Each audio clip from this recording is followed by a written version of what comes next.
Let's have our final panelist. I'm sorry, Dr. Taula,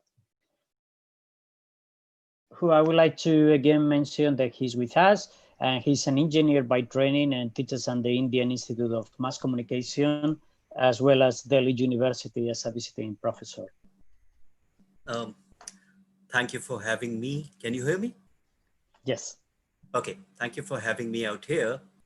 In fact, in India, one of the first journalists to bring out migrants and migration was P. Sainath. And P. Sainath used to be writing in the Hindu, talking about the amount of migration which was happening from rural India into urban India.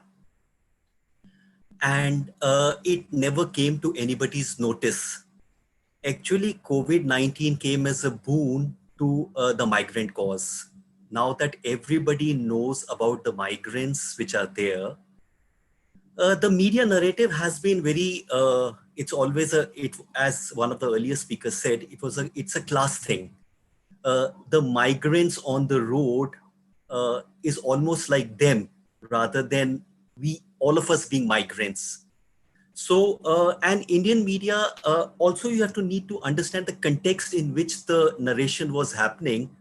In India, almost 55 odd journalists today have an FIR registered for reporting the COVID migrant crisis. So in this kind of environment, they are working. Mm-hmm. Another interesting aspect to it is in a BBC program, a senior functionary of the Indian ruling party almost gloated the fact that there were 4 to 5 million migrants on the road, according to him. Assuming the fact, let's take the conservative estimate of 4 million. We don't know how many total migrants are there, but assuming there were 4 million, even if I would say 1% of those stories came out, they would have to be about 40,000 migrant stories.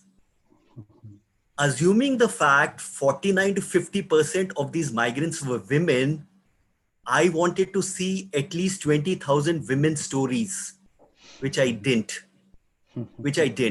So I pick up one story. It's a very interesting story. So this is a story about a girl which came out in the Indian media, a 15-year-old girl who cycled from Gurgaon in Haryana, state of Haryana, to Darbhanga in the state of Bihar.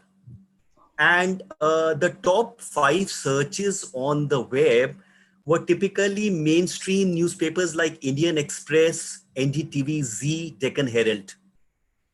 Now, interestingly, the story of a girl was written by male journalist. There was one story which was by a non-mainstream site called Scoop Whoop, which was written by a lady journalist. And the lady journalist starts her writing by saying, at an age when she should be safe at home. Now, the interesting part is this girl was not the only girl who cycled or the only child who cycled. There were countless stories of children as young as 10, 11 who were cycling back home with their parents or cycling alone. A few of them died. So I wondered, why was this story picked up? And I decided to go a little deep into this story as to why this story was picked up. Now, the interesting part is then I realized the fact that most of these stories were done between the dates of 20th to 24th. And there was a story on the 19th by BBC Hindi on a 13-year-old girl who traveled from Gurgaon to Darbhanga. So obviously the Indian media picked out of the BBC story, and her age increased from 13 to 15. And very categorically, they said she cycled 12 to 1500 kilometers. So I actually checked up and found out how far is Gurgaon from Darbhanga. It's about 950 kilometers. So the Indian media by far, and then if I look at the representation, how they represented girls, women, and gender, one newspaper said Lionheart. the Lionheart girl.